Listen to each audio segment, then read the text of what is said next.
आज हम देखते हैं टॉपिक बायोलॉजी की सबसे मेन टॉपिक बड़ा टॉपिक हो जाता है नर्वस सिस्टम।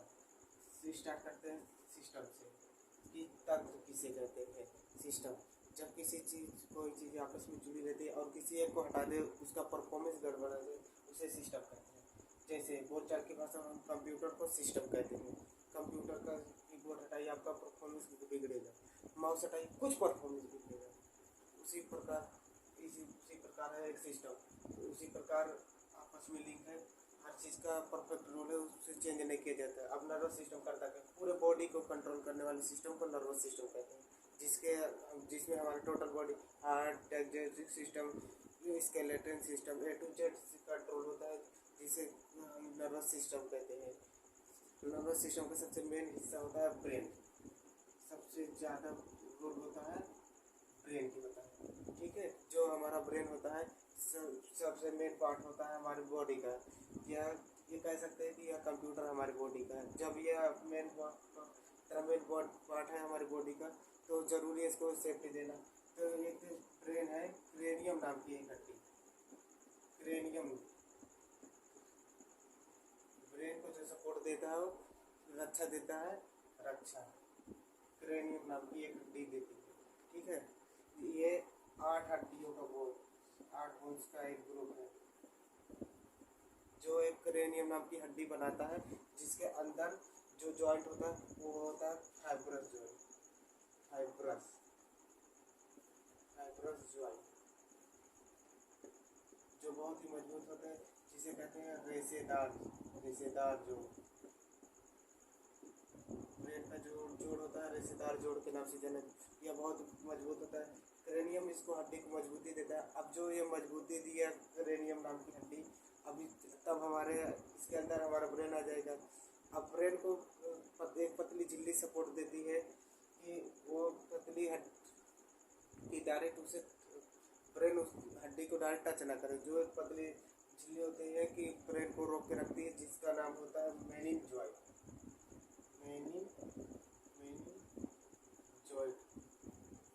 अब ये प्लास्टिक के सामान होती है, ये हमारा बाल हो गया, अब ये चमड़ा हो गया, इसके अंदर क्रेनियम हो गया। अब इसके क्रेनियम के अंदर हो गया मेनिनजॉइड नाम की एक थैली, उसके अंदर हमारा ब्रेन हो गया, जिसका भार होता है 1400 ग्राम से 1500 ग्राम तक होता है। अब जब हमें ब्रेन को चोट लगता है तो क्रेनियम नाम की हड्डी उसे सह लेता है, लेकिन जब ज़्यादा चोट लगता है तो क्रेनियम नाम की हड्डी को पार करके मेनिनजॉइड में चला जाता है। तो मेनिनजॉइड अगर डिस्टर्ब हो गया, अगर क्षति हो गया, तो वो आपको एक बीमारी होगी, जिसे एक बीमारी कहते हैं, मेनिनजॉइड नाम की बीमारी, जिसे हम अगले पार्ट में एक्सप्लेन करेंगे, ठीक है। अब मेनिनजॉइड नाम की एक पतली परत होगी। अब आगे देखते हैं हम इसको मेनिनजॉइड। अब देखिए ब्रेन बना किस चीज़ का होता है। ब्रेन जो बना होता है तंत्रिका कोशिका।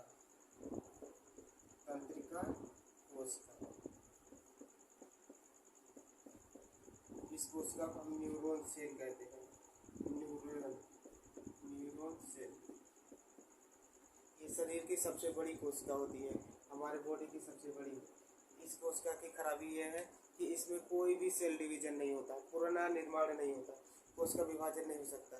इसका मतलब ये हो सकता है, अगर हमारा ब्रेन जो है तंत्रिका कोशिका से बना है न्यूरॉन सेल का, अगर इसमें कोई रिकंस्ट्रक्शन का काम नहीं हो सकता। अगर ब्रेन पर चोट लगा तो वो ठीक नहीं होगा। इसलिए पुलिस कहती है कि शरीर का कोई अंग सेफ्टी रहे न रहे, लेकिन बाइक चलाओ बाबू तो हेलमेट जरूर पहनो, क्योंकि इसके लिए बना हुआ है न्यूरॉन सेल का। न्यूरॉन सेल के अंदर सेंट्रोसोम नहीं पाया जाता है। सेंट्रोसोम ही होता है जो रिकंस्ट्रक्शन देके हमारे शरीर को फिर से ठीक कर देता है। ब्रेन में सेंट्रोसोम नहीं होता है, जिसमें कोशिका विभाजन नहीं होता, और जिसमें ब्रेन को चोट लगी तो ज़्यादा संभावना है कि बचने की संभावना ना के बराबर है। तो न्यूरॉन एक चीज़ और जानती है, ठीक है। सेंट्रोसोम सेल डिवीजन बहुत ज़्यादा कर देता है तो उसे कैंसर कहते हैं। ये सेंट्रोसोम हमारे ब्रेन में होता ही नहीं है, इसका मतलब कि ब्रेन में कोई कोशिका विभाजन होता नहीं है। तो जब सेल डिवीजन होता ही नहीं तो जो ज़्यादा सेल डिवीजन की बातें ही नहीं आती है, तो कैंसर कैसे होगा? इसके बावजूद ब्रेन में कैंसर हो जाता है। एक जगह हम बोल रहे हैं, जैसे हम बोल रहे हैं कि ब्रेन बना कोशिका तंत्रिका कोशिका से, जिसमें सेंट्रोसोम नहीं होता। अब प्रॉब्लम समझिए, ब्रेन का 90% भाग न्यूरॉन सेल का बना होता है, ठीक है, न्यूरॉन सेल, जिसमें सेंट्रोसोम नहीं होता है, जिसमें कोशिका विभाजन नहीं होता। लेकिन लेकिन ब्रेन का कुछ भाग 10% भाग न्यूरॉन गीलियम, न्यूरॉन गीलियम, न्यूरॉन गीलियर के नाम से बने, जिसके कारण कोशिका विभाजन हो जाती है, जिसके कारण ब्रेन में कैंसर हो जाता है। ब्रेन कैंसर का पहला स्टेज ट्यूमर का कहा जाता है। ब्रेन ट्यूमर इतना नाजुक, ब्रेन इतना कमजोर होता है, ट्यूमर को पहले ही स्टेज में जान ले लेता है। तो सबसे बड़ी कोशिका हो गई न्यूरॉन, ठीक है, तंत्रिका कोशिका। अब फिगर लगा देते हैं, न्यूरॉन सेल की लंबाई जो होती है उसे कहते हैं साइनप्स। पार्ट्स ऑफ ब्रेन, जिसे हमेशा क्वेश्चन पूछा जाता है, पार्ट्स ऑफ ब्रेन में ब्रेन के कितने पार्ट होते हैं? देखिए, हम लोग देखते हैं पार्ट्स ऑफ ब्रेन के बारे में। पार्ट्स ऑफ ब्रेन में देखते हैं अच्छे से। ब्रेन के बेसिकली 3 पार्ट होते हैं। अग्र मस्तिष्क होता है, एक जो मेन फ्रंटियल भाग होता है, एक मध्य मस्तिष्क, ये बीच का होता है। अंदर में जब फोड़ के निकालेंगे ब्रेन को तब उसमें मध्य मस्तिष्क मिलेगा। पश्चिम मस्तिष्क एकदम पीछे होता है, हमारे गर्दन की साइड में, ये एकदम पीछे। उस ब्रेन के 3 भाग होते हैं। अब हम 3 भागों को पढ़ने चालू करेंगे। सबसे पहले जो अग्र मस्तिष्क है, अग्र मस्तिष्क में होता है 3 भाग में होता है। पहला होता है सेरिब्रम, सेरिब्रम पहला भाग होता है सेरिब्रम। दूसरा भाग होता है थैलेमस, तीसरा होता है हाइपोथैलेमस। पहला स्टार्ट करते हैं सेरिब्रम से। सेरिब्रम हमारे ब्रेन से सबसे बड़ा हिस्सा है। पहला स्टार्ट करते हैं सेरिब्रम से। सेरिब्रम हमारा सबसे बड़ा हिस्सा होता है 66%, जिसे हम मस्तिष्क कहते हैं, मस्तिष्क के नाम से जानते हैं। यह हमारे ब्रेन का सबसे महत्वपूर्ण भाग है। यह हमारी मेमोरी पावर, हमारी याददाश्त क्षमता, जिज्ञासा, नई नई चीज़ें को सीखने की क्षमता, ये सारा चीज़ डिपेंड करता है सेरिब्रम पे। अगर जिसका सेरिब्रम तेज है उसमें जिज्ञासा ज़्यादा रहेगी। जैसे वो कोई भी चीज़ को भूलेगा नहीं अगर उसका सेरिब्रम तेज है, उसका मेमोरी पावर एकदम तेज होता है। वो मेमोरी पावर पे डिपेंड करता है सेरिब्रम पे, ठीक है। सेरिब्रम कमज़ोर तो आपका याददाश्त भी कमज़ोर हो जाता है। कुछ लोगों का सेरिब्रम का बहुत तेज होता है, तुरंत पढ़ते तुरंत याद है। कुछ लोगों का सेरिब्रम एकदम गया गुजरा रहता है। किसी को देखेंगे कहेंगे ओ लगता है हमने आपको कहीं देखा है, शायद आप पापा हैं। इसी तरह वो लोग हो जाते हैं और उनका सेरिब्रम पूरा ही खत्म हो जाता है। तो सेरिब्रम ये मेन हिस्सा हो जाता है। अब हम आते हैं थैलेमस। अगला पार्ट है थैलेमस। दोनों आपस में मिल रहे हैं तो काम भी आपस में मिलेगा। थैलेमस जो होता है बाहरी वातावरण का आभास कराता है, बाहरी वातावरण का, यानी अगर बाहर ठंड है तो थैलेमस हमें बताएगा, बाहर गर्मी है तो हमें थैलेमस बताएगा, बाहर अगर हमें पीट रहा है तो हमें थैलेमस बताएगा, अगर कोई पीछे से पिन चुभा दिया तो थैलेमस बताएगा, अगर बाहर गर्मी बहुत पड़ रही है तो बॉडी को बताता है कि बहुत गर्मी है, कौन बताता है? थैलेमस। अगर बाहरी वातावरण का जानकारी कराता है थैलेमस। अगर कोई शराब पी लिया है तो उसका थैलेमस अच्छे से काम नहीं करेगा तो शराबी को कितना भी पीटिए उसको दर्द नहीं होगा, सुबह में दर्द होगा। जब थैलेमस काम करना चालू करेगा तब वो पूछेगा सेरिब्रम से कौन पीटा था, याददाश्त रहेगा तो बताएगा और ठीक है। फिर थैलेमस होगा उस हाइपोथैलेमस पे, ये भी टेम्परेचर को कंट्रोल करता है, बट ये बॉडी के अंदर के टेम्परेचर को कंट्रोल करता है। अगर बॉडी के टेम्परेचर अंदर ज़्यादा है तो पसीने के रास्ते छोड़ देगा, अगर कम है तो पसीना निकालेगा नहीं।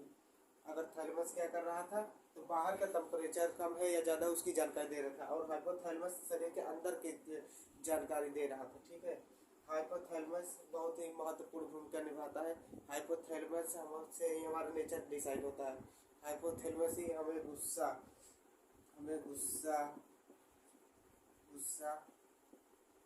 प्रेम प्यास इसी से लगता है, ठीक है। बॉडी के अंदर का जो भी चेंजिंग होता है वो हाइपोथैलेमस ही डिसाइड करता है। फीमेल में हाइपोथैलेमस ज़्यादा नहीं होता, इसलिए फीमेल सांस भी काटते रहेंगे, अगर बगल से सलमान खान भी गुजर जाएगा तो फिर नहीं देखेगा। और लड़का का तो उसका हाइपोथैलेमस बहुत ज़्यादा सेंसिटिव बना दिया है, इसलिए वो ज़्यादा चक्कर पकड़ करता है। तो ये हाइपोथैलेमस ही हम लोगों को इधर उधर ही लास्ट पीला कराता है। स्टूडेंट इस पर थोड़ा ध्यान दें, हाइपोथैलेमस पर थोड़ा ध्यान रखें। शरीर में सल्फ्यूरिक एसिड की मात्रा बढ़ने दे और उत्तेजित भोजन को ना करें। अगर आप देखे होंगे साधु संत लोग लहसुन प्याज उत्तेजित चीज़ का उपयोग नहीं करते हैं। अगर वो लोग करेंगे तो उन लोगों का ज़्यादा हाइपोथैलेमस एक्टिव होगा और ज़्यादा वो हाइपोथैलेमस उनका एक्टिव रहेगा और वो आराम की श्रेणी चले जाएंगे। चलिए अब अगर मस्तिष्क आप समझ गए, अब ये मेन का ब्रेन हिस्सा होगा। तो थैलेमस क्या करता है कि बाहर का तापमान बताता है और बाहर का ज्ञान बताता है, बाहरी ज्ञान। और हाइपोथैलेमस क्या करता है, प्रेम, घृणा, भूख, प्यास, पसीना,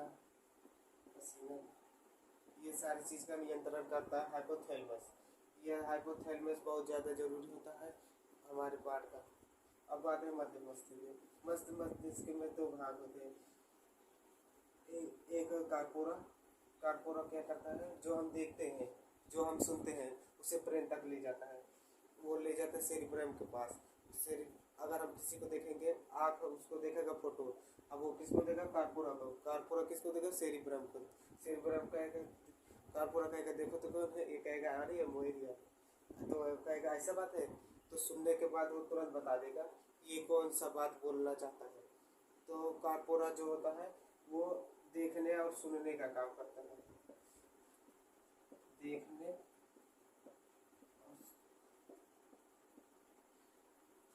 बुढ़ापे में कार्पोरा से इस काम नहीं करता है, कोई भी चीज़ अच्छे से काम नहीं करता। सेरिब्रल देखते हैं और पेंटिकल देखिए। हमारा जो ब्रेन होता है हर चीज़ का एक असिस्टेंट हो चाहिए। अब जैसे आप चाहे प्रधानमंत्री जी को जानते हैं, अब वो उनके पास बहुत बड़ा मंत्रियों की फौज है, कैबिनेट मंत्री। अब हमारे यहाँ वो प्रधानमंत्री भी बना दिए थे, जो संविधान में चर्चा में नहीं है। अब तक 7 प्रधानमंत्री बन चुके हैं। अब उनको प्रधानमंत्री जी को नहीं फील हो, उन्होंने नहीं बनवाया। सेरिब्रल क्या करता है, पेंटिकल जो हमारा ब्रेन है, उस ब्रेन का एक असिस्टेंट होता है जिसका नाम है स्पाइनल कोड। ठीक है, जो एक हमारे ब्रेन के नीचे से गहरा था यहाँ से, उसको स्पाइनल कोड कहते हैं। ठीक है, स्पाइनल कोड को कहते हैं। ब्रेन बिजी है, कभी वो बिजी हो सकता है, तुम बॉडी को कंट्रोल करो। सेरिब्रल पेंटिकल बहुत ज़रूरी है। अब समझ गए, सेरिब्रल ये करता है कनेक्ट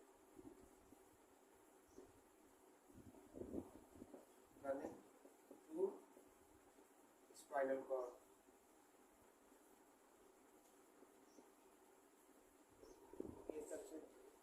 ये सबसे पीछे का हो जाता है, ये बहुत कमज़ोर होता है। जब ब्रेन देखेंगे, जो आगे देखेंगे क्रेनियम हड्डी की बनी होता है, 8 हड्डी का। जो पीछे का भाग होता है, कुछ से आप ब्रेन को टच करेंगे, ये जब बाल है पीछे, उस यहाँ पर आपको मांस दिखेगा, वहाँ पर हड्डी नहीं है। वहाँ पर एक बहुत बड़ा होल है, वो शरीर का सबसे बड़ा होल है, जिसे फोरामेन मैग्नम कहते हैं। यहाँ अगर किसी को जोर से मार देंगे तो उसका दिमाग काम नहीं करेगा, अगर जोर से लगेगा तो मौत भी हो सकती है। इसीलिए कहते हैं कि ब्रेन पे नहीं मारना चाहिए, पीछे, खासकर पीछे के हिस्से से। पश्च मस्तिष्क के पीछे सेफ्टी नहीं पहुँच पाता है। पश्च मस्तिष्क को 2 भाग में बांटते हैं, सेरिबेलम, मेडुला ऑब्लिंग। सेरिबेलम हमारे शरीर का पूरा टोटली भाग बैलेंस बनाने का काम करता है। सेरिबेलम के कारण हमारे शरीर का बैलेंस बनता है। हम चल रहे हैं सेरिबेलम की वजह से। हमारा सेरिबेलम हैबिचुअल हो गया है हमारे शरीर को भार उठाते उठाते। अगर 1 साल का बच्चा होगा, 1.5 साल का बच्चा होगा, उसका सेरिबेलम एक्टिव नहीं है, तो वो बैलेंस बना के चलता है आराम से। अभी हम ही को कह देंगे रस्सी से चलो, तो अब हमारा सेरिबेलम कहेगा अरे पगला है का, अगर आज तक कभी चला है तो रस्सी चलता है। सर्कस में चलता है। आदमी छोड़ो, गाय भैंस चलते हैं, उन लोगों का भी सेरिबेलम ठीक कर देते हैं। प्रैक्टिस भी डिपेंड करता है। जिस दिन सेरिबेलम को पता चल गया कैसे बैलेंस बनाना है, तो उसको वो एडजस्ट कर लेगा।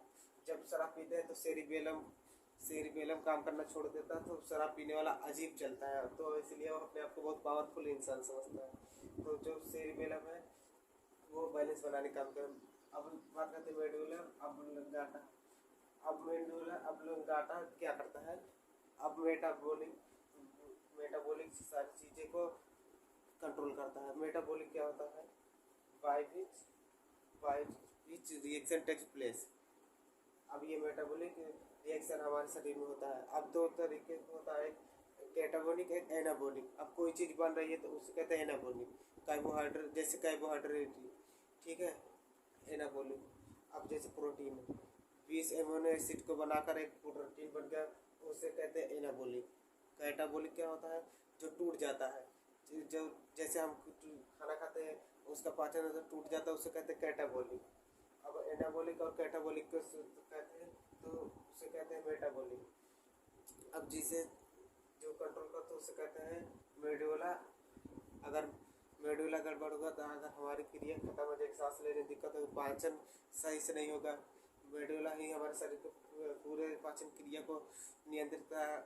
आप सोचते होंगे खाना खाते हैं पूरा चीज़ हम सिर्फ मुंह से ढकेलते, पूरा चीज़ अंदर ये रहता है, वहाँ कौन करता है, ये मेडुला करता है, ठीक है। मेडुला पूरी बॉडी के अंदर का पाचन, श्वसन इत्यादि का कंट्रोल करने का काम करता है मेडुला। मेडुला जो भी शरीर का बहुत बड़ा भाग होता है। अब ब्रेन देखिए,